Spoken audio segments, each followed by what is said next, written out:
Dr. Tarapore and dear friends, good morning to all of you. If you recall, for the last 3 years, we all meet once in a year in September for such seminars. But this year, it is heartening to know that Institution of Naval Architects have organized this. And that also it has been preponed to June. There could be another seminar also in September. So this shows that professionals from different works of the industry, they are now becoming much interested on the dredging activities, which I would say still not been greatly recognized in this country. The dredging activity, that is because the dredging activities are primarily thought of as a port activity. But the previous speakers, you have heard them, they have spoken at length. Dredging is required starting from a canal dredging irrigation project to the dredging of waterways where you have to handle a 300,000 tonner ships. So if you see the growth of Indian dredging, you see most of the ports, they used to think that they would provide all the services. That was the thinking of those days, because the ports are the conservator and they have to provide safe access to the ships to the ports. So the dredging was part of the port activities, and most of the ports, they are owning their dredging fleet. During the 60s, Government of India procured 4 dredgers. They are called MOT dredgers, and they were up to 2,000 to 3,000 cubic meter trailer section hopper dredgers. They are put under the control and management of Shipping Corporation of India. Then with the growth of more ports, government thought that a corporation is required to be created which would look after the dredging needs of all Indian ports.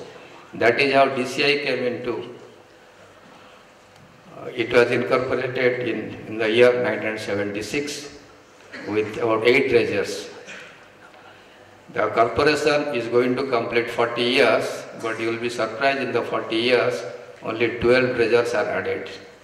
Today the strength of DCI, which is a premier dredging company of the country and one of the 10 largest in the world, got only 16 dredgers, 12 trailer section hopper dredgers, 3 cutter section dredgers and a backhoe. During the 90s, Dharti dredging came up, started with 2 small cutter section dredgers. Today they own around 20 dredgers. They are doing mainly capital dredging works, but they have done some interesting works like this land reclamation for the oil refinery project at Paradip, which is pumping the sand to up to 8 to 10 kilometers. They do lot of underwater trenching. Jesu Shipping is another company which had also owned a variety of dredgers, TSSD, CSD, bucket dredgers, barges. That company was coming up very well, but unfortunately the owner of the company, Mr. Kebul Ramani, he untimely passed away, and the company in the verge of closure. When this Government of India thought of starting the Setu Samudram Corporation and do the Setu Samudram Ship Canal project, which requires a dredging of around 43 million cubic meters over a stretch of 180 kilometers, joining Bay of Bengal and Gulf of Mannar, to have a thorough passage for Indian ships from west coast to east coast or vice versa. Mercator Shipping Company, which is a well-known company in this country, they jumped into the dredging field. They procured 5 dredgers because DCI with its total fleet could not manage the dredging work, and they were asked to charter a large number of dredgers. Recently, Adani SEZ, they have gone into the dredging, but what they do their own work in the ports. Of course, slowly they are expanding. Last year they did some work in Gangavaram port. But friends, if you put all of the dredging resources of the country it cannot match that of one international dredging company. This is the position, the 12th plan period, which is from 2012 to 2017, government projects a dredging requirement of the country of about 1 billion cubic meter, of which 500 million is maintenance and 500 capital dredging. While the Indian dredging companies are able to do around 90% of the maintenance dredging works, our contribution in the capital dredging is only 10 to 20%. We do not have a dredger today which you can do rock dredging. Of course, Dharti does some dredging, they do underwater blasting and then they pick up the material. So this is how the dredging fleet of the country, our largest dredger is a trailer suction dredger which is around 7,500, comparing to the world's largest dredger which is 46,000 cubic meter. We can dredge to 155 meters, our dredger can do around 30 meters. We have the cutter capacity of 2,500 kilowatts, the largest dredger is 7,400 kilowatts. So you can see that why the dredging resources in the country has not gone up. While most of the countries, the policy is to protect the dredging market, give it to the own country people. In India, it has not happened so. It is a story of chicken and egg. So I do not know who is at fault, whether we are at fault or the government is at fault. We always say you give us the dredging works, government says you show us the capacity. And dredger is always, very expensive. Now let us think of the people though who man the dredgers.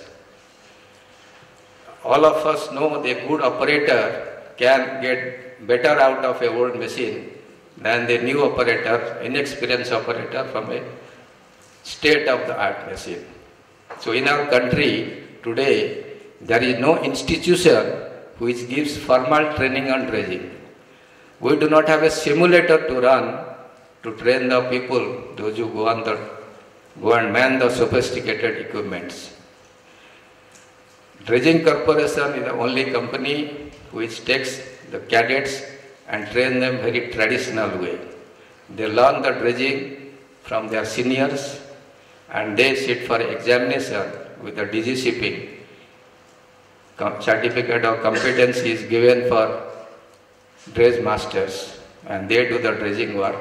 So their skill could be further enhanced if they put into the simulator training and exposure probably abroad. Because in our country, we are traditionally, we don't think training and RD, we should not spend money. Various organizations, in the lighter moment I would say, the person who is less efficient is sent for maximum number of training and seminars. Because they find this person not doing anything, usko send him for the training, so that you can, so end of the year, the number of people are, so many man hours are spent for training.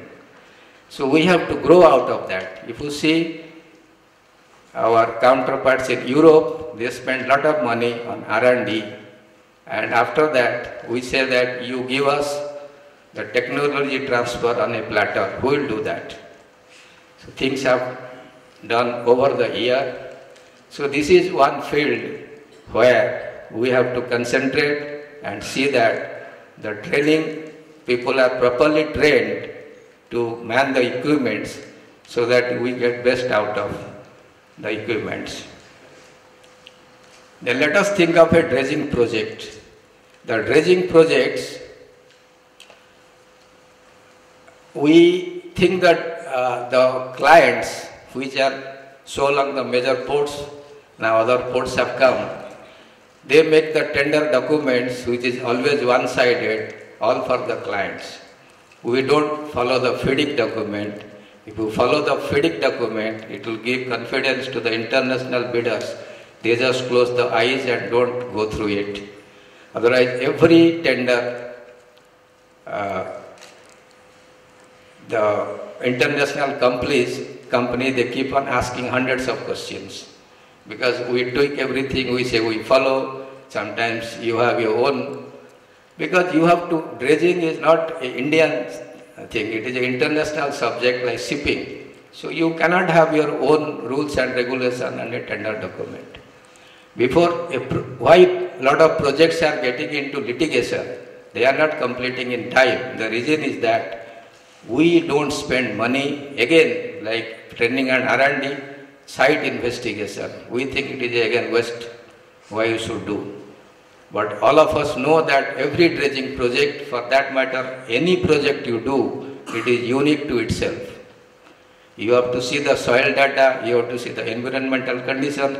Dr. Roy was telling about how it affects the environment. Then you have the meteorological condition, you have the oceanographic conditions, and then either it is a greenfield project, whether you are depending on existing port, so all the dredging, or it is an inland water dredging, whatever you do, they are all unique. So before you start any project, extensive site investigation has to be done. Once you do that, what do? We leave it to the contractor. We leave some obnoxious clause in the tender document the contractor has to find out. So when you have a lot of uncertainties, then the price goes up and also the work doesn't complete. You say the material is sand and silt, but when the dredging is done, you get stiff clay, you get rock. So how does the contractor address that halfway in the project? So therefore, we require good project management consultants in the country. The client, the contractor and the consultants, they should all join together and they should be on one page so that the dredging projects become complete in reasonable time without much of litigation. Today, it is quite interesting that the Institution of Naval Architects, they are doing the seminar. When they contacted me, Mr. Ganguly spoke to me, I thought probably last year in a seminar I spoke that there is not a single shipyard in the country who is capable of making a dredger of little bit larger size. I thought probably that prompted him to have this seminar. But I find the people, all of you are from different sections. It is nice to see that the entire dredging industry is involved. Let us see the dredger building in the country.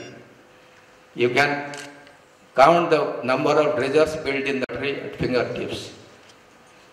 In the 70s, Garden Reach Shipyard had built one dredger called Mahaganga for the Calcutta Port Trust. It's a 4,500 cubic meter trailer section upper dredger. It's still working. They built another dredger for Paradip Port Trust, which is about a 2,000 cubic meter dredger. It sank, it ran aground in 80s. It is no more there. Cochin Shipyard recently built one dredger, Kaveri for Chennai Port Trust, and one grab dredger for Cochin Port Trust called Nehru Satabdi. Hindustan Shipyard has built a grab dredger for Visakhapatnam Port Trust, Sagar Durga. Of course, we have Tegma, who does some dredging construction of smaller cutter section dredgers, crawl cats, etc. So you see the dredging, construction of dredgers in the country also is very infant stage. That is again the same thing that, of course, dredgers are not built like the ships number.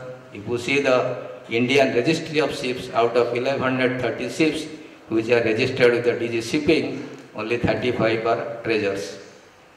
So which shipyard to do this work, you must have some R&D or people have to get involved.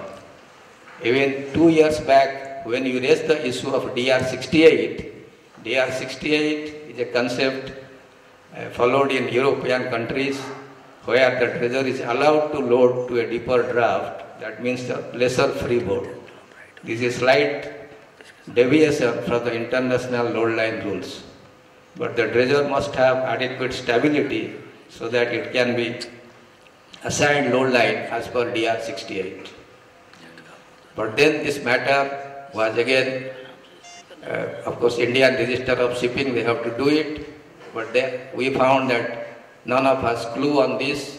It took almost a year's time to come to know the details, and now the matter is sorted out with the intervention of DGCP.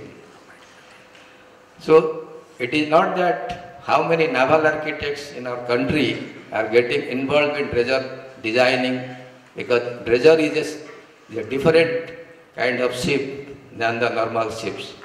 If you see today, the cost of a 9,000 cubic meter trailer section upper dredger is equivalent to 2 to 3 Panamax ships. The price is that much difference.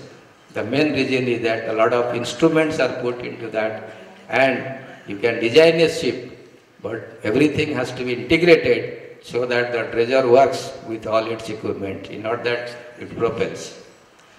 So all these aspects we have to take into account and to see that the dredging industry in the country grows. That is why it requires everybody's effort. Everybody should come together and see that, because now there are a lot of projects are coming up. People see everywhere dredging and dredging and dredging. Last week, the state of Maharashtra, the Honorable Minister of Road Transport and Shipping, he said there will be 3 ports coming up in Maharashtra. One at Dahanu, which is 150 kilometers from here. It requires 2,500 acres of reclaimed land. So you can imagine what is the dredging required, because no displacement of fishermen or the local people will be allowed. Another port at Vijayadurg, and of course Rewaz port, which has some difficulty in sharing the common shipping channel with Mumbai Port Trust. That has been sorted out. So that project will be activated. Other states, if I tell you, you will be surprised. State of Orissa says they will have 10 ports.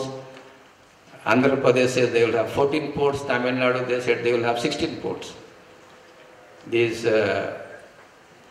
Sagarmala project and the Bharatmala project. Bharatmala project is making up the coastal roads. So the coastal roads are built, they require a lot of dredging. Where you get the material to make coastal roads? And in some places the road height will be around 6 to 7 meters to see that the storm surge doesn't cross that road. So this is the requirement. Besides that, there will be inland waterways and of course small dredging works which has been going up, desiltation of pond and what Mr. Kumar was telling. So these are the projects. So dredging is a lot of requirement is there. So we have to all come together to see that India becomes a global dredging power. We should not keep on fighting among ourselves and don't expand. So that should be the motto, and that should come out of this one-day seminar. I'll tell you one small incident which some of you might have also faced. When you are in the school, many of you, those days, the teachers were very dedicated and it was very transparent. I was in class 8 that time, and in the science stream, our teacher, what happened in the half-yearly exam, the answer sheets were distributed in the class for the student to see how they have fared. So after distributing the sheet, the teachers took out the papers, giving us 15-20 minutes. Then the teacher made a statement which is quite shocking. He said, I am very sorry to say that I am not able to teach you properly. We are all shocked because he was one of our best teachers. Then he pulled out an answer sheet and he read it. So one of our batchmates, he wrote, the question, he said the question which was asked, if you dip a straight rod, iron rod in the water, why it will look bent? So that student writes, Mr. Kumar was talking a lot about water power. His answer was exactly that. He said, water is very essential for us to live. And water is also very powerful. We all know that fire can burn hundreds of houses in a minute. It can burn forest in no time. But water can extinguish this fire. So comparing the water strength, the small iron rod is nothing. If you dip it in the water, it will bend. So the teacher said that if it is a literature paper, I would have given him 5 out of 5, but unfortunately it is a science paper. So you all know what is the answer to that. I did not elaborate, but what I say that you do, because dredging is done underwater, it is all deceptive. You look at a swimming pool at 10 feet, wetting it in 10 feet, it looks so close. You go to a harbor, if you have clear water, you see the bottom, it doesn't look that. The harbor has a depth of 10 to 12